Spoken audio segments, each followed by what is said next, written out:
Assalamualaikum warahmatullahi wabarakatuh. Nama saya Muhammad Fazal Fadil dari kelas 1C.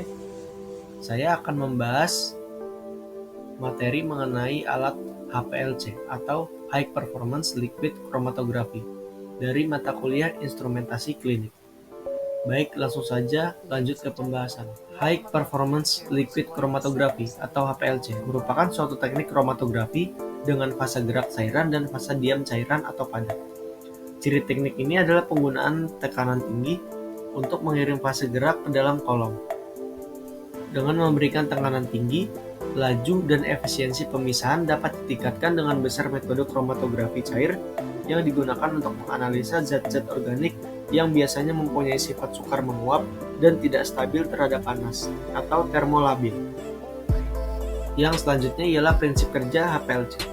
Pemisahan suatu senyawa kimia dari suatu campuran atau senyawa lainnya berdasarkan perbedaan sifat fisiknya. Memisahkan setiap komponen dalam sampel untuk selanjutnya diidentifikasi atau kualitatif dan dihitung berapa konsentrasi dari masing-masing komponen tersebut atau kuantitatif. Lalu yang selanjutnya ialah kelebihan metode HPLC jika dibandingkan dengan metode lainnya. Yang pertama, mampu memisahkan molekul-molekul dari suatu campuran. Yang kedua,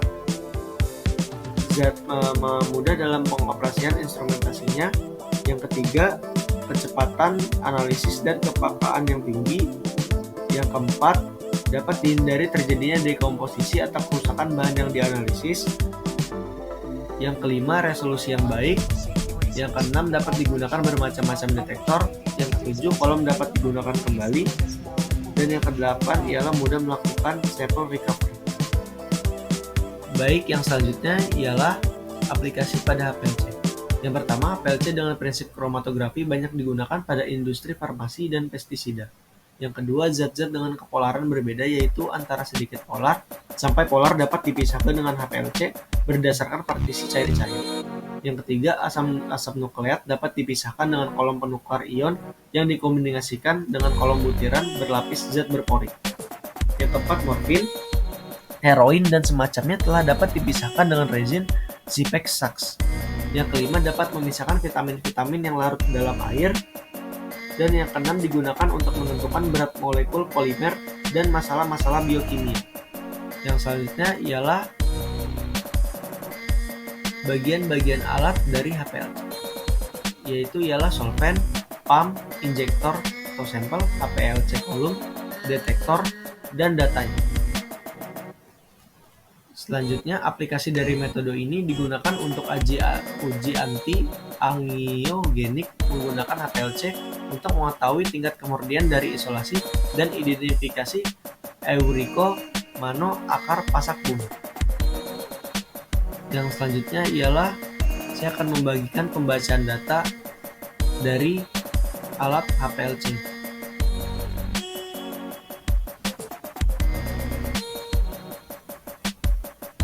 Baik, yang selanjutnya ialah troubleshooting pada HPLC.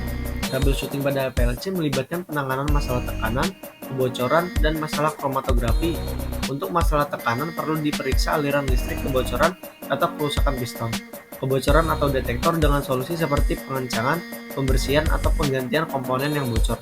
Masalah kromatografi termasuk puncak tiling dan fronting, distorsi, puncak, waktu retensi berubah, dan hilangnya resolusi, yang memerlukan evaluasi dan penyesuaian parameter seperti suhu, fase gerak, atau penggantian kolom. Baik, yang terakhir ialah kalibrasi. Kalibrasi pada HPLC adalah proses untuk memastikan bahwa instrumen HPLC dapat memberikan hasil yang akurat dan dapat diandalkan. Proses kalibrasi HPLC melibatkan beberapa parameter termasuk akurasi, laju alir akurasi injektor, dan presisi sistem. Ada beberapa prosedur yang harus diikuti dalam kalibrasi HPLC seperti memeriksa kebocoran, membersihkan kolom, dan mengatur parameter detektor.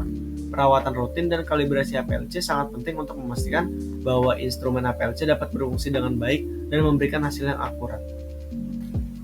Baik, itulah penjelasan alat HPLC dari saya, kurang lebihnya mohon maaf. Wassalamualaikum warahmatullahi wabarakatuh.